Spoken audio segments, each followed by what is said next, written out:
And good evening. Welcome to People Purpose Place, our regular Monday evening catch-up, 6:30, thereabouts, where we chat and discuss all things housing.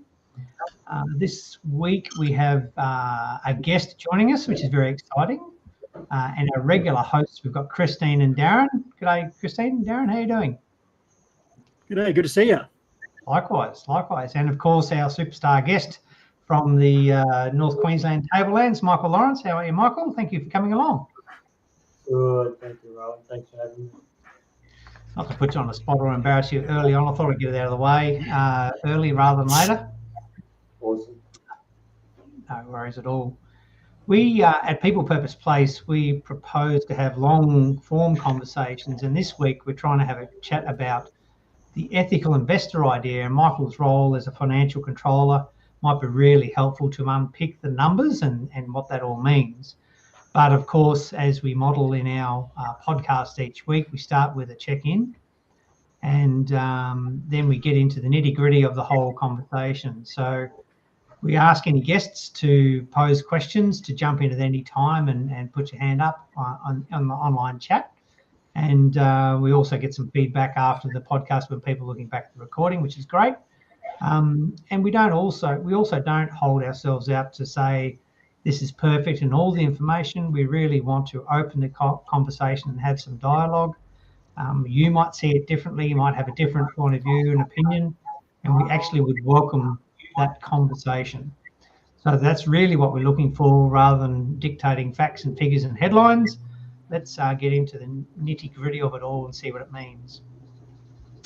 So to start with our podcast and with all of our conversations, we do start with a check-in question.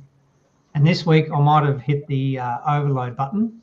And so with understanding of the economics of housing, how can we consider how we might provide hope for those who've lost hope in housing? Darren, did you want to have a lash at that one as the first check-in question? Not really.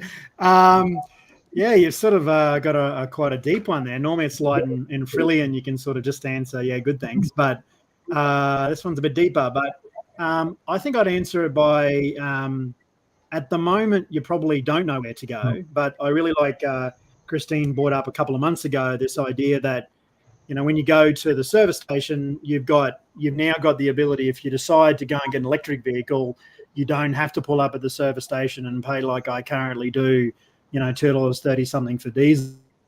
To go and get an electric car and say, I just don't want to do that anymore. So I think a little bit of, you know, the project which we're going through, the, you know, pre-development phase on Agin Road might actually be the first opportunity for people to grasp onto hope, to find the electric car for the standard housing solution. So while you maybe don't have immediate hope, I'd like to think that very soon you're going to have the opportunity to at least investigate an alternative at the minimum.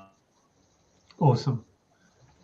And how does that question resonate for you, Christine? Did you want to have a tackle of the whether we can consider how we might provide hope for those who've lost hope in the housing segment?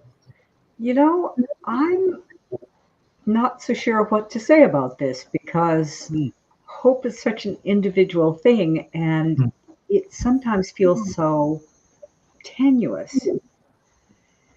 And we've certainly got a lot of things going on in the outside world that make us feel a little out of control, and that means a little hopeless. So I think that I'm going to agree with Darren that if we have something to show that actually works, that is financially okay, then we can give people hope. And I think that part of what we're doing to solidify that ability to get the thing done is talk to Michael tonight about finances, because the thing has to stack up financially for somebody. For everybody, or it won't. We haven't met our goals.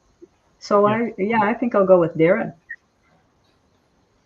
Awesome, Michael. Did you want to have a response as a check-in question for the process as you understand it?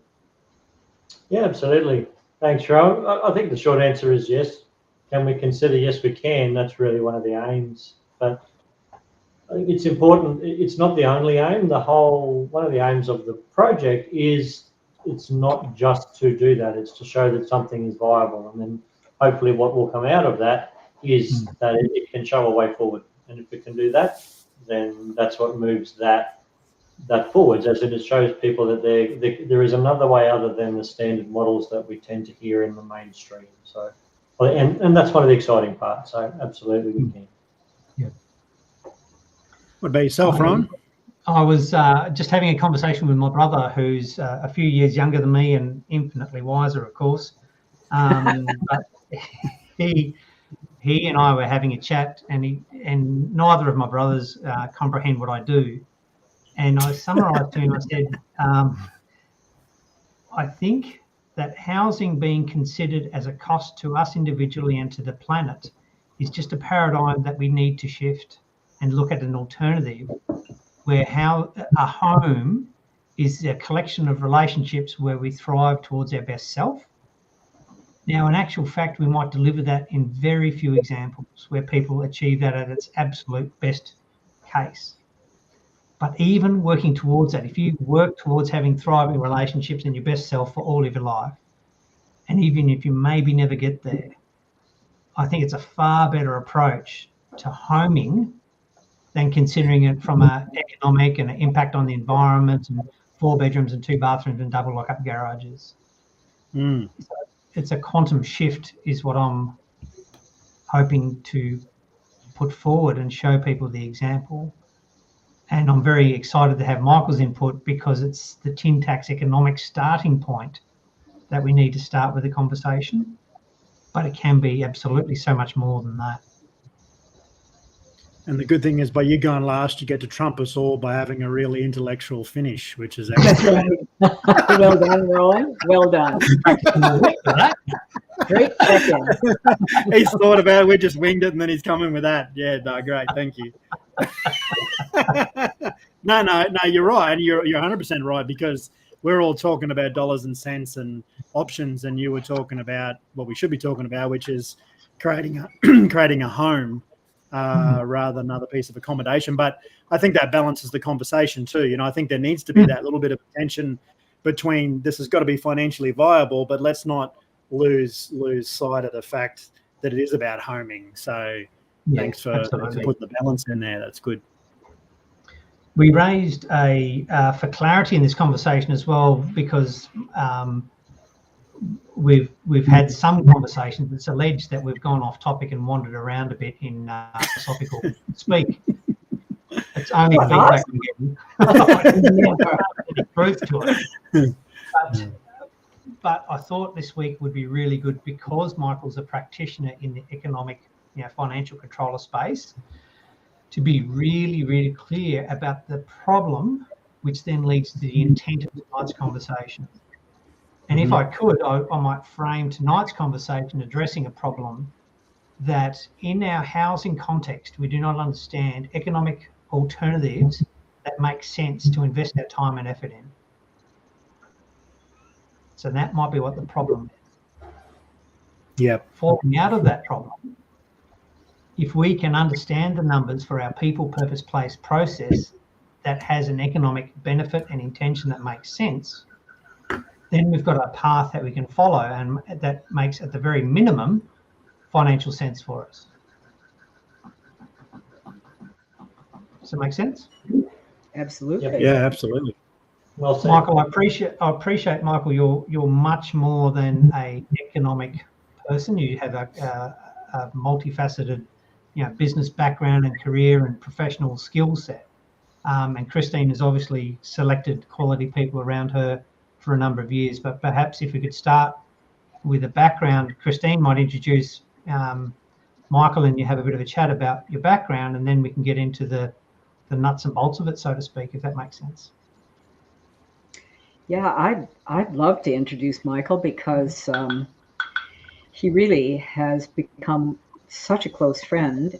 And I think that that's a very unusual relationship to have with an accountant, because I'm not particularly numbers oriented, although I do like statistics and things. I mean, I like to back things up and I like science, but I just,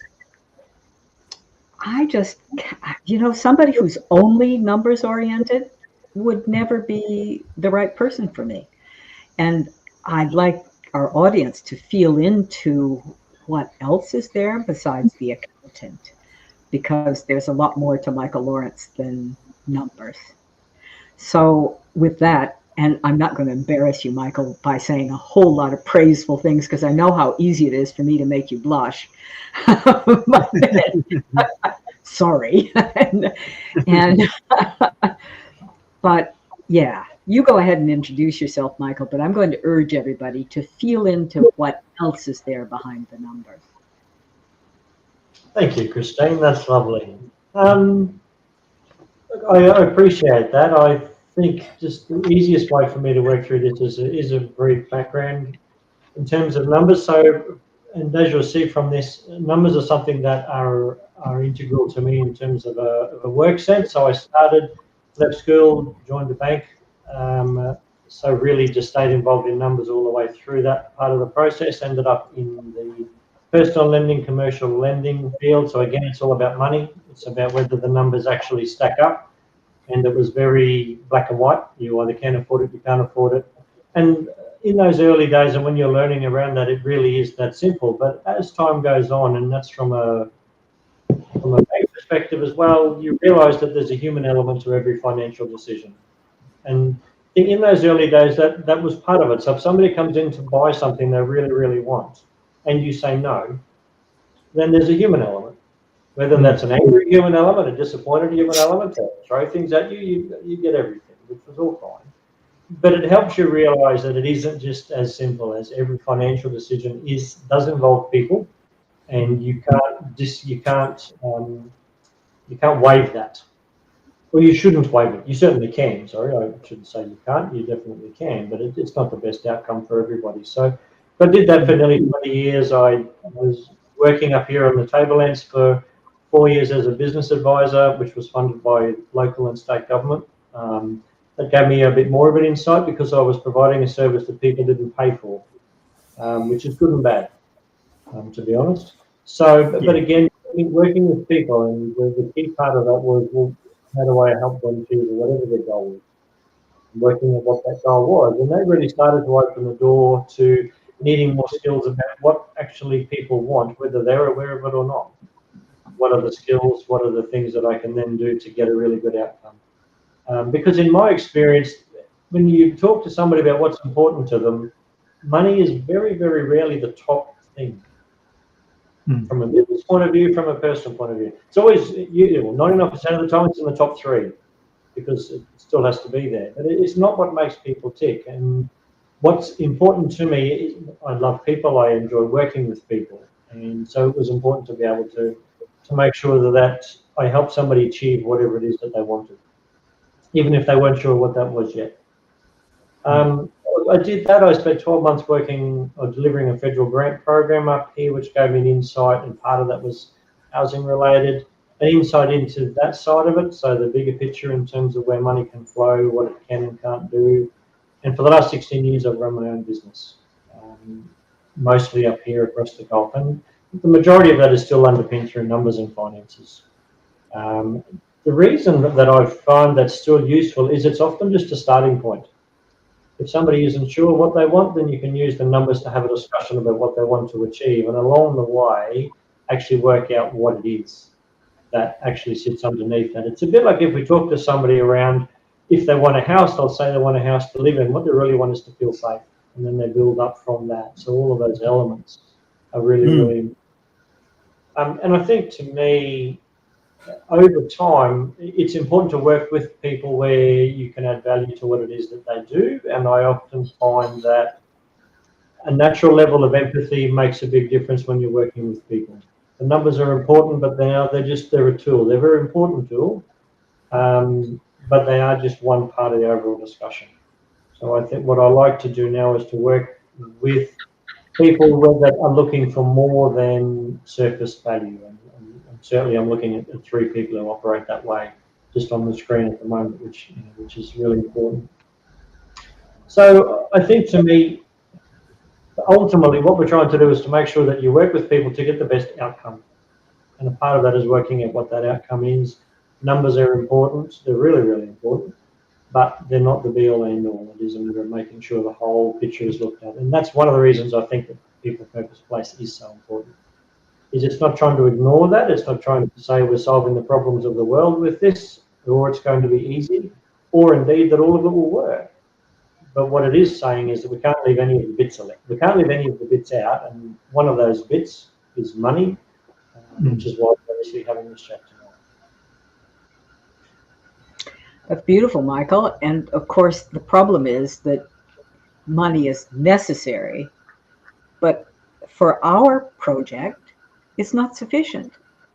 Still in all, it's necessary. So we have to have a Michael along who understands the depth of the philosophy that we're trying to promote and the depth of, dare I say, spiritual connection between people. And that's all the important bit. But if you can't get the finances right, you're never going to have the right connection. So thank you for pointing that out and being so clear about it. Now, what have you seen in this project that is different to what other housing directions have gone in? And you can make it more about finances or more about something else as you like. I think there's a couple of different things with that, Christine. One of the keys is the intention to get a better outcome across all aspects at the start. Because one of the things that I've seen over and over with projects, certainly over the last 20 years or so, is you get a group of like-minded people who have a strong philosophical or ethical or moral bent towards a certain outcome, which is wonderful. But what tends to happen is they find the space in the sandbox that's fun to play in and they stay there.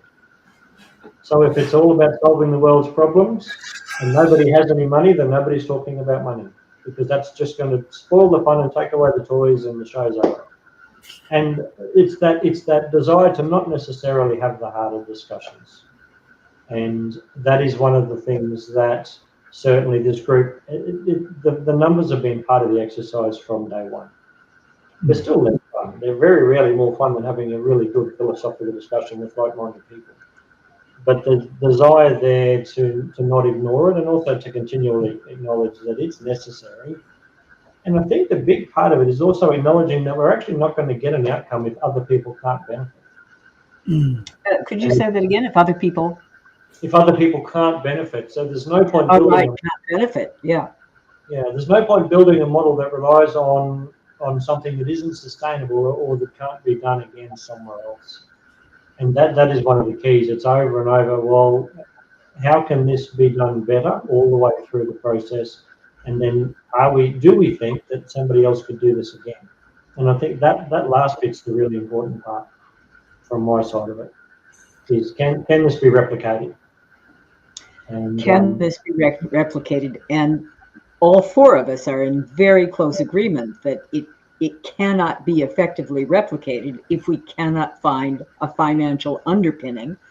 So that financial benefit to all involved has to be there, or we're not going to proceed.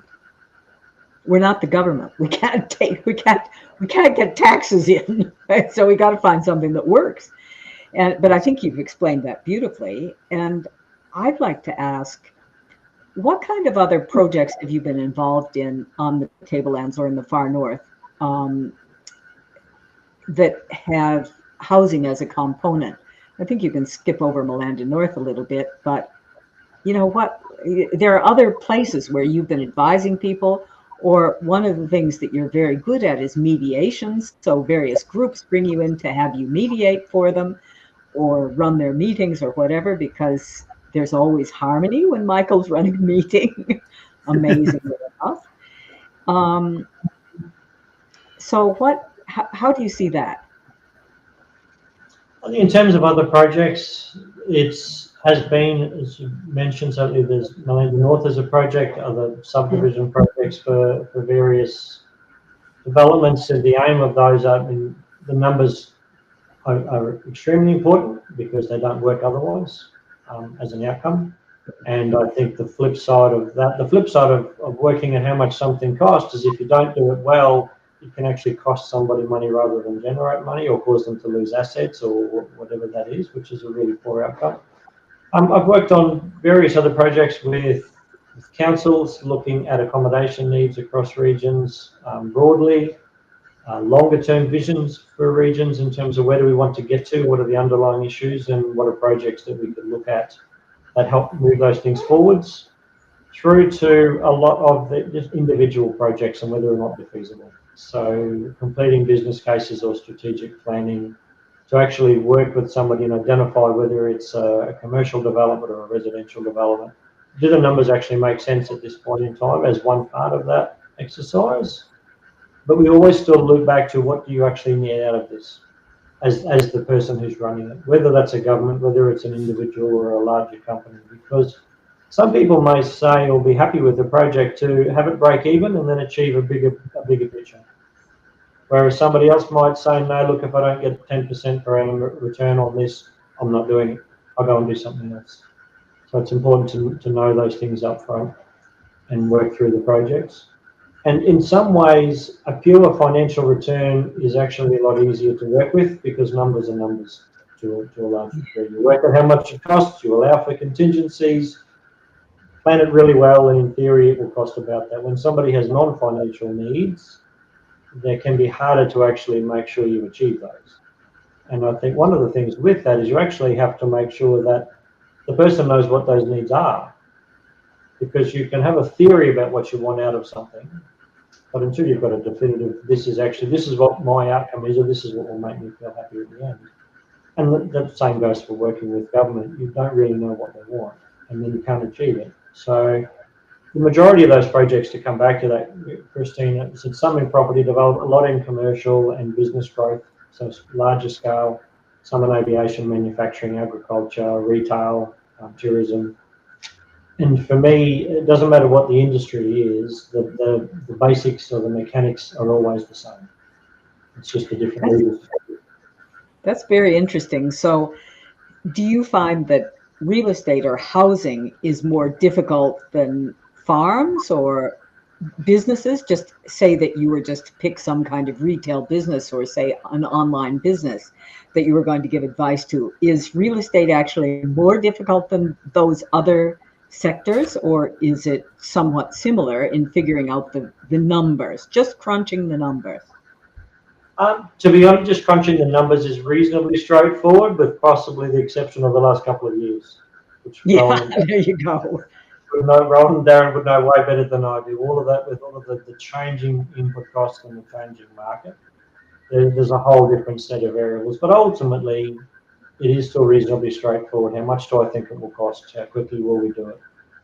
And are we still within where we want to go? So purely in a number sense, I think it's reasonably straightforward in that sense to determine whether a project should go or not go.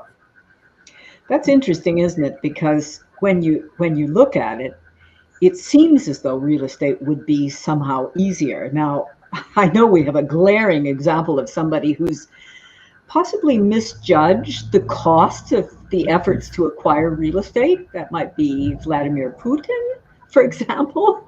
He sort of just walk in and take over the place, and they'd offer him a contract. But it doesn't work that way, does it, Michael? You never just walk into a place and have people hand you a contract. So that works for you, that you like. You always have to negotiate it. But the fact is that we're not just talking about one person here. How do you feel about this business of pulling 5 people together who are unrelated and then having them sort through this long process such that they're able to not only deal with, do we own dogs? Do we have cats? Do we have a tidy house? Do we have a messy house? Do we all have a sign on the doorway that says the doctor is in, the doctor is out? Do we all wear clothes? Do we not wear clothes? Can we wear whatever we want? There are a whole bunch of things. Or, how do we communally dine together? Who does the cooking? Who does the washing? How do you sort out all those negotiable bits? And on top of that, in this case, you have the financial negotiation of who's going to pay rent, or who's going to be a corporate partner, or who's going to be the investor, and how much is the investor going to get, and is that fair, and who pays which share of what. How do you see that in the extra added difficulty of dealing with possibly an investor plus 5 renters, or 5 corporate ownership shareholders? It sounds like a complicated procedure, doesn't it? It does, and I think it certainly can be, but I really think, and to me, one of the exciting parts about the people purpose place model is exactly what you just talked through. So if we pull back and look at this from an ethical investor point of view, if we use that as somebody who wants to put their money to good use but still needs a return. Yeah. Obviously, at the moment, in the short term and possibly in the medium term, housing is going to be one of those options. We tick the long term, in some way, shape, or form, capital growth outcome. We know there's costs there, but they can be managed. So we've got that part of the model, and the work that's certainly being done along the way at the moment, it keeps coming back to how much is this costing? Where's the point that we have to stop? We keep revisiting the return on investment based on what the rentals would be for an investor. So all of those things we keep revisiting, but I think the key is the toolbox or the other tools that People Purpose Place have. Because if I'm an investor, realistically, if we think this through, and somebody said to me, I've got an investment project for you, it's going to be 5 different people are going to live in this property, none of them possibly not related. They might get on, they might not. As an investor, or if I was advising an investor, I'd say, okay, we have some risks in possible holes in walls. Looks a bit dicey. Risks there you may not want, but that's such a really big part of what this process is ideally involving people through the build. If you get a group of like-minded people together so that they're addressing some of those issues, and then having the tools to help manage people post. So whilst that's not technically a financial element, it de-risks the project from a financial point of view. It reduces the risk of disharmony with a group of people, which reduces the chance of building damage. It reduces the risk of tenants moving out and my return dropping. There are so many things that puts into place, and I really think that's one of the points of difference. Whilst it's not a pure financial concept or a part of it, it actually directly connects to making the project more viable. I think that's a good point, isn't it? Yeah. I mean, we have that situation. The normal model as it stands is a little bit different, in it, isn't it? In the fact that normally a developer would then, his risk is the fact that he doesn't quite know who the end buyer might be. So if he builds this product and he does, he puts it out there to the market, he probably needs to be factoring in the higher risk of the fact that it may sit for longer, or it might take some time to sell, or the market might be in the same position that it is. So ultimately that requires sometimes a higher return on investment to allow for the risk. Whereas our method is working on this idea of, if we can find the people first, hopefully that should de-risk it for the investor. So hopefully that gives them some peace of mind that the people are part of the journey, So yeah, it's a good point.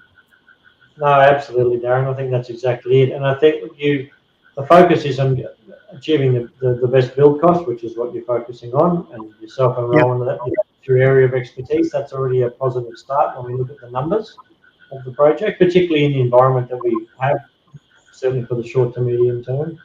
But the rest of that, and how you get a group of people to work together, really starts to de-risk the moving forwards, and also some of the design as well. It helps out in really just achieving a better outcome. Because I think one of the things that we talk about when we talk about housing, and we're conscious of this with the group itself, is it's not a model. Sorry, it's a model that can work in a lot of different areas. But somebody else, there's no magic wand here throwing a large amount of money just to see what happens. Yes. That's not the point. The point is to continually revisit, and if it doesn't work, stop, change, pivot, adjust, whatever that is. And that intention, it was a really, really strong one, because housing is an area. As we've said, somebody has to pay. It's really that simple. We're not trying to remove that part of it, because if we get into this impure philosophy, the government should pay, Somebody should pay, somebody should stop their Airbnb. We see all of these other solutions being thrown out there at the moment. That's great, but they're not really helping anybody. And none of them are sustainable. None of them are showing there's a model to move forwards, and none of them are addressing the human element. And I know I come back to that a few times, but the human element really does reduce the risk, the financial risk for this project moving forwards as well in one part. Which is exciting. A bit of a journey, Michael. If you correct me if I'm wrong, but as you first leave home or the first time you go into a share house, you have these great intentions and you're on your best behaviour, and then over time, or you sort of settle in, and the government has headlines and interest rates and blunt tools that are a single transactional thing, and it's once that transaction has taken place, the interest rate has risen or whatever, the humans are left to deal with the new world situation, rather than the constant evolving from here's day one when we've moved in the house with our beginner skill set, and then 6 months later we have a refresher course and we increase our skill set and we have better relations and we keep de-risking that interpersonal stuff. To me, it seems to be the ideal component, as you said, taking the risk out of the whole situation by constantly visiting. I agree, Rowan, and I think another way to look at that is if we look at housing in really simplistic terms, we look at the housing shortage we have now, you could say, okay, the government can go and build an apartment block with 200 units in it, and that will put a big dent, doesn't matter where it is, or multiple apartment blocks, and that will purely on a financial analysis probably be their best bang for buck. But we also know over many decades across many countries what that form of social experiment is going to do. Why? Because there's a level of interpersonal skills that is just not there. And I think to me, from an analogy point of view, that's why the finances are important. But if you just look at numbers, there would be a lot of buildings that were built many decades ago when that's all they did. Just like everybody needs somewhere that's big, so we build a heap of them. They've all got locks. They'll all be safe. It'll all be fine. And we know where that's gone. And I think, again, exactly what you're saying, giving people those skills to be able to work. They're life skills. They're not just housing, but our focus is housing. So it really makes a big, and it's one of the really big points of difference for People Purpose Place, because in all honesty, the numbers are important. The project keeps looking at those numbers, and I think we haven't. The will is there that if the numbers don't work, then something has to change, which is important. The mechanics of building haven't changed. What we're doing with this is acknowledging that they are there, they are important, and if it works this way, can somebody else do it? And we keep revisiting that discussion. If this is going to work, and if the numbers look like A, B, and C, can somebody else do that? Well, the only way they're going to do that is if the numbers actually make sense, whether that's a return on investment, whatever that is. A purely ethical investor might say, I'm happy with the 1% return as long as the property covers my costs. Cool. This model might work. Somebody else might say, well, no, we need 5, we need 10. But we're building the information to be able to show that. And as you say, the numbers are just a matter of tweaking them to return to whatever the investor ultimately needs, so long as we don't compromise everything else in the process. And I think that was our original concern with the People Purpose Place concept, was that could this be corrupted with impure and intent of just chasing the economic outcome.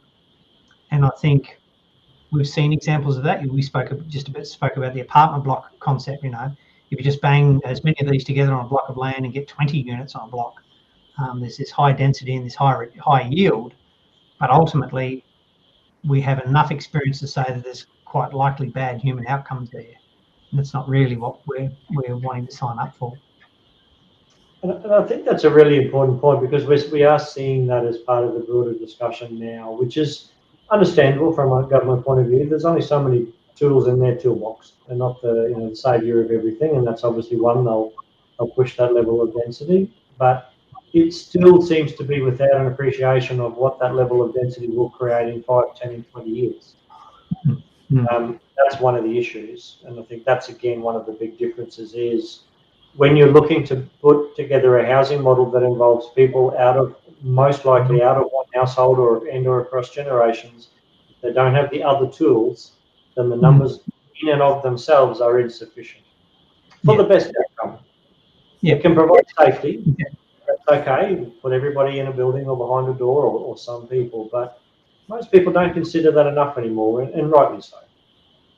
Well, it's why we've largely gone away from institutional care. Perhaps, we used to have mental asylums for the weak and infirm. We'd put them into asylum sort of care, thinking that that's sufficient to house people in that kind of accommodation. And we, as a society, have said that's no longer acceptable. So it's awesome to be part of that conversation that is bigger human outcomes along with the economic sense along the way. Did you have some more to quiz Michael and Christine? I seem to have jumped into the spotlight a bit. No. I've got lots of questions. There are endless questions. You two Fire go away. ahead. I'll start. Darren, do you want to step in and ask another question, or shall I? I might just do one. I have more of a Yeah. comment than a question. It's really good. So I'm picking up the words that are being put into here, and I think we appreciate in the first instance when we came and had the chat to Christine, while holistically interested in the, this idea you wrote down here before, or I wrote down when you were talking, this intent or purpose, the desired outcomes. It was still being balanced against the fact that, hey, this needs to be legal and compliant, and then it needs to be financial and capable. So I think that pragmatic test is really about saying, look, if we can get through these, this first version, and we can tick a lot of those boxes and get that experience, then replication is so much easier because it's already gone through a little bit of a pragmatic sort of, hey, although we really like this, it's really still got to work. So I think that's some important things that I pulled out from what you were talking, is that to make it replicable, it needs to go through this rigor that we're going through now. And I think as much as Christine would probably like to see it from a holistic point of view, I still really appreciate that it is going through that rigor, because that's the only way it'll be replicable for anyone else. Totally agree. Yeah. And I think if I can add to that, Darren, in my experience, often people or groups working on projects tend to lean to where it's either more comfortable or more fun, which is often the same thing. And it can be more, it can be a room full of accountants, and numbers will be going everywhere, and it'll all be about the terms and mostly. And that's a little bit simplistic and probably not doing justice to most of the accountants that I know, but it can happen. Or a philosophical discussion about what humanity should be doing, and everybody has rights to clean housing, and somebody should pay for it. We just don't know who, and it's not us. So we've got the other end. Not us. We shouldn't have to pay for what we want, should we? We've got both ends, and it is a little bit of a juggle, because we do get comfortable with one part or the other. But I think what is important with this process has been that the intention is to keep doing both, because they don't always align. The costs can get higher. You go, oh, well, that got ugly in a hurry. So, okay, we've got to do A, B, or C to keep it on track. And the intent is is still to achieve a better outcome. Yeah. And that's a big key in this, is that how do you achieve a better outcome? Because if we're honest, housing as an area, there are squillion discussions around it and models, and there are various things tried all around the world, and we can look at all of those. But what we're coming back to again is housing like this, where you've got different people together, doesn't work unless you're addressing the human element. And that being able to do that and replicate that is the key. We all know people who have those skills who could do that, but again, it's not replicable if there isn't a process set up that people can go through. And a growth process, because if you stop and think about what a balanced life you have right now, Michael, you have a really good work-life balance. You have this lovely family. I tell you, one of Michael's daughters worked for me. That was the best trained youngster I ever had working for me. She could do the work of a 50-year-old who had been through it all and done everything. She was amazing. So I know that you focused on those kids, you love your family, you spend a lot of time with them, you've got this wonderful place that you live, and you've chosen the place that you wanted to live and the business you wanted to be in. So you've managed a work-life balance that very few of us have managed to do. How would you see this fitting into the whole work-life balance scenario? Good question. I think the thing that attracts me to this, and thank you for the comments, Christine, but the thing that attracts me to this is it's trying to look at all of the human elements, because realistically, for projects that work for me, if everybody isn't moving forward, then it isn't a good outcome. And that doesn't mean that people have to like the outcome. That's not No. To move forward, you don't have to like it. You have to understand it and be prepared to move forward, and that's such a key part of the human element. It's not making everybody happy, but it's being able to allow them to understand either where they are or what's happening. And in terms of this, a different model to put people together in housing, and that you can take it forward. And that's what excites me about the project. As you know, from my side of it, you have to look beyond the individual in terms of wanting to work with somebody and move forwards. That's what's important. And I think this project is aiming to do that. And it is demonstrating that through the process now of putting the model together. And if it wasn't doing that, then it wouldn't be in the outcome. And that's such a valuable thing. There's a lot of rhetoric out there about achieving better outcomes, which is important. The aim, I think, for me, is that People Purpose Place is demonstrating through each step that it's not trying to leave any of those parts out. Which, when parts get hard, it's easy to leave out. Oh, look, the numbers are getting a bit high, so we'll leave the human element out a bit and we'll just build it and that'll be enough. Or we'll make sure there's big communal areas and there's fire pits and there's all these other things that everybody wants. They might not like living there, but that's like, there's compromises made, and that may happen, but the intent is not there. The intent is to value every step of the journey, and that's really, really important and exciting.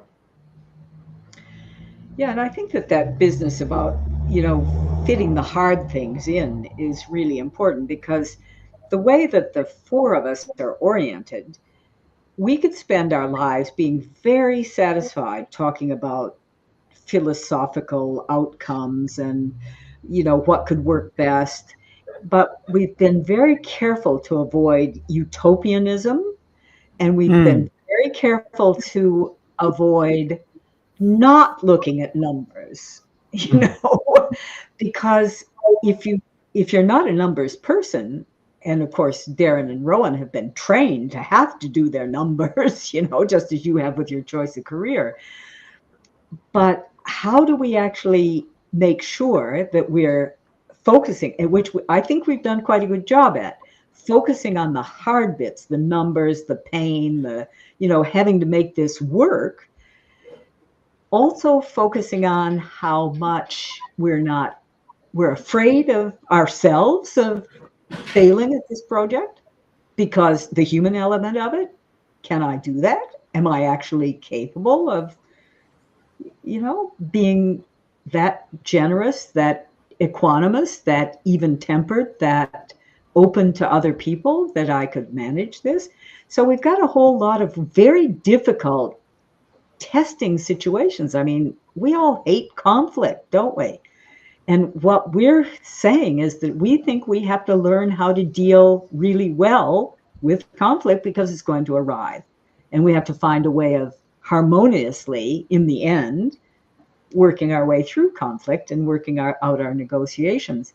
And that's a little bit the equivalent of the money work, isn't it? Because money is painful in many ways. It's hard to accumulate. It's hard to make decisions about it. It's hard to figure out whether this project is going to stack up. And I think the same thing applies to the human element. What do you think about that? That there are really difficult bits that we've tried to face up to. Are we succeeding? That's the question. Well, look, I think that's a really good question. And I think to go back to what your point was, Christine, as you said, certainly with the four of us here, we could spend way more time than we already do talking about the philosophical side of things with a good level of intuition, understanding, and a bit of fun thrown in. And that's great, but we also... And we would love it. We would just glory in it. We would feel like we were thriving, and we wouldn't get a single thing done. Exactly right. And I think that's the thing. And part of that is we've all had that experience. Yeah. That there's a party and there's no outcome. Yeah. And what that does is it never ends well, because everybody is paying, whether it's in time or money, everybody is paying in terms of what we're involved in. And I think it's important that, as you said, it is a matter of looking at the hard parts. Because if we looked at you can look at a project purely on financial parameters or guidelines, completely ignore the human element. Being blunt, you still get a crap outcome. You might get a physical outcome, but it's not actually it's still not a good outcome in terms of how we are viewing it. And that's, I think, one of the important things is it's the parameters you set yourselves. And the parameters that the project has set are more than, none of those things are enough in and of themselves. The financial element is critical, but not enough. The human element is obviously critical, but it's actually not enough either. So holding ourselves to account and just to determine whether or not it will work is a part of the process. And it's less, some of it's less fun, but there's no intention there to not consider it, and there hasn't been from day one. And I think, to me, in all honesty, and I was thinking about this earlier today, thinking through the session tonight, we involved in enough projects that if there was resistance to looking at the numbers, then I wouldn't be here, because it would just be another party. And that sort of party's not enough anymore. So we saw what happened to a prime minister who wanted to party and not do the work. Boris is out on his ear, isn't he? Yeah. So, but I mean, in the end, that was part of the problem, wasn't it? That he was happy to take the perks and the lurks, have the parties, but he wasn't getting the work done. And the question is whether we have the self-discipline to actually make that happen ourselves, because clearly Johnson thought he was doing a great job as prime minister. He wanted to have another go. But we can't fool ourselves, because this is, we don't have press conferences, and we can't just talk to the papers, and we can't, well, none of us wants to lie, so we don't want to be politicians. But somehow you have to figure out doing the hard stuff, and that just takes that self-discipline, doesn't it? But it also takes someone like yourself who actually has the knowledge about the numbers and has seen this happen. Because I think that, one of my questions would be, how do you ever, because you're trying to stack up numbers, but we only have the numbers from today. Now, the numbers from today are pretty different from 2019. The price of everything has gone through the roof. The number of doctors has gone through the basement. There is a big change. Now, how do you factor in the fact that at the moment there's an absolute housing crisis in Australia? Well, there really isn't, if you think that there are 1 million unoccupied houses or available for Airbnb or just sitting empty. There really wouldn't be, but we've run ourselves into this housing crisis. What if all of a sudden the housing market drops dead? Because people are talking about bubbles, and they're talking about the housing market failing, aren't they? The extreme ones. Absolutely. And look, there's a lot of discussions, as you said, in that space, because really the normal indicators that we use are a bit haywire, that the economy uses, that everybody uses in terms of where we're going to go. But that is one of the realities, and part of the project is just continuing to revisit. And from the financial point of view, there are certain pinch points where decisions are made. The first one was mapping out the overall size and how big it was going to be, and is that palatable? Yes, it is. Let's move forwards. And obviously, in terms of the project, and I'm looking at the session from last week, talking about plans and obviously detailed costings. Well, when that hits the deck, that's the next big pinch point. And then it's stopping and having a look around and going, well, okay, where is the market? Adding on a year or so for construction and all of the other timing. And again, does the project stack up? Does it need to sit and wait? Does it need to wait for things to turn? Do the numbers still make sense? I think because, again, as you said, there is a huge push for housing, and we know certainly the Tablelands is second or third in the state currently in terms of vacancy. We're running at 0.1% property vacancy, so it is ugly. So there is a lot of pressure. We've got people living in things that they shouldn't be living in. So the human element is definitely there. For this project, one of the big things is still just making sure that, again, can this happen? Will it make sense? And can it happen again and again and again?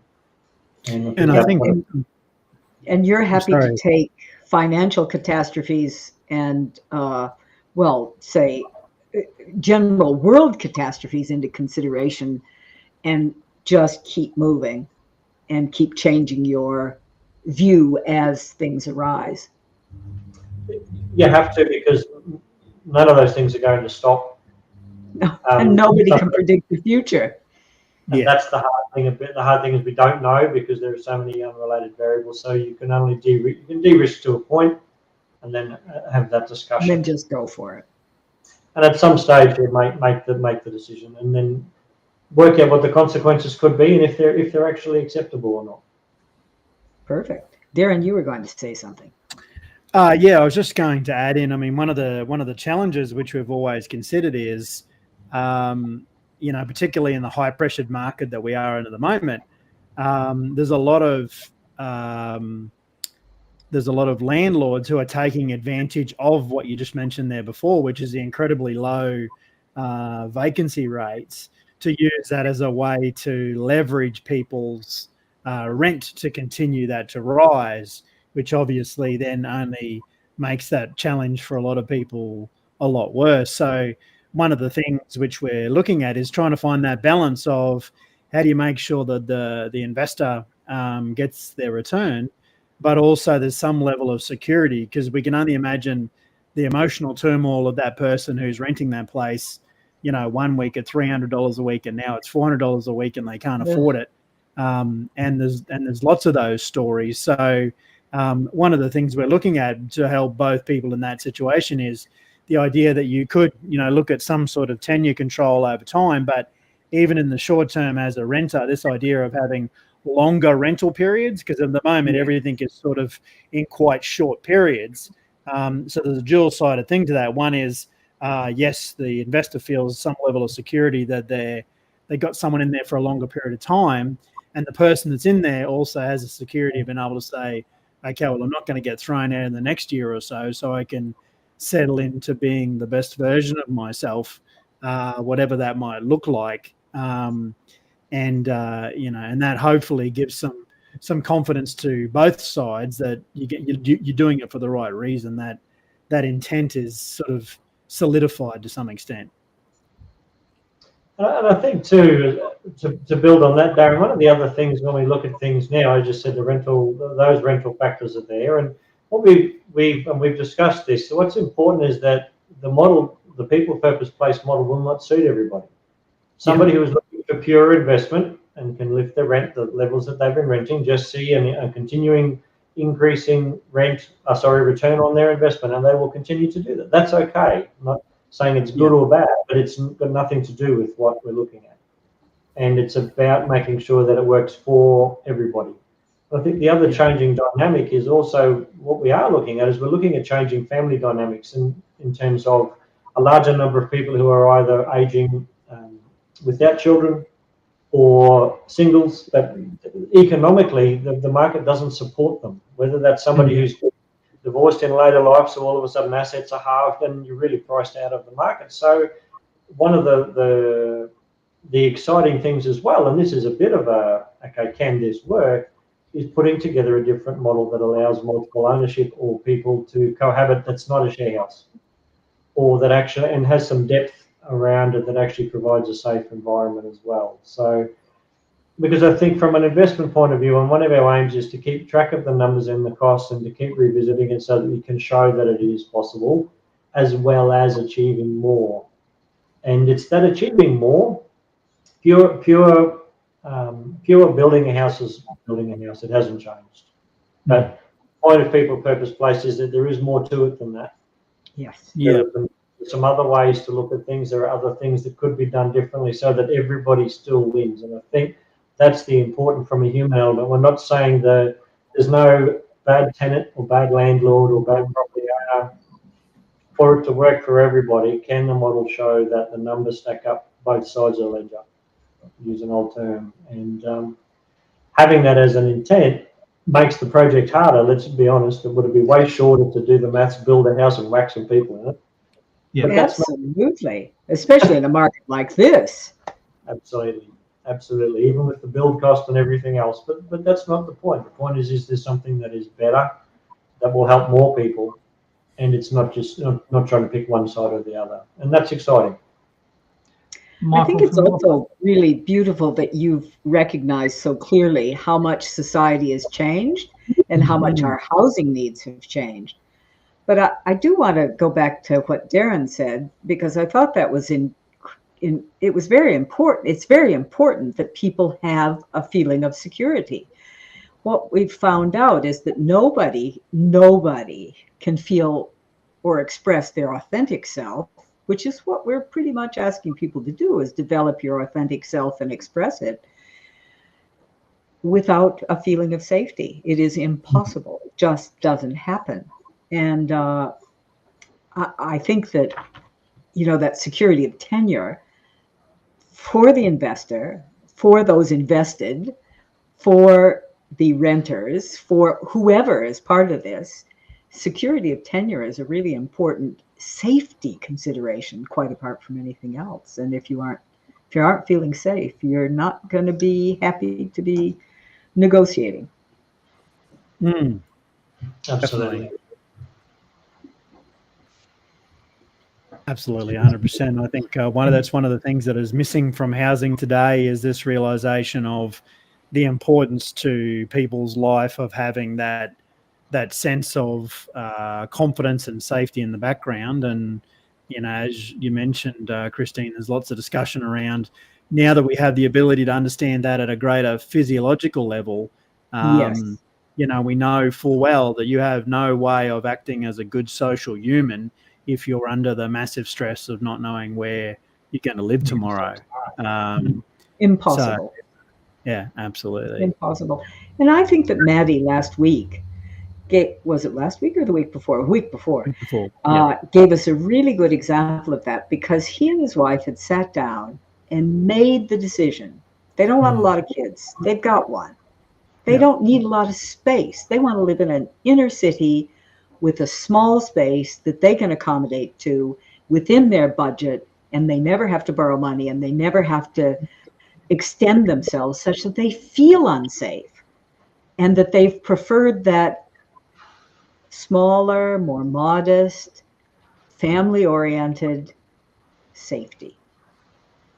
And I think that almost touches base on what Michael has said, that so much of the process is driven initially by those dollars and cents, which is definitely important. It's got to be in there. But Matty is looking at it with his own intent, which is it's really important for me and my family to grow up with the support that goes with not both people having to work.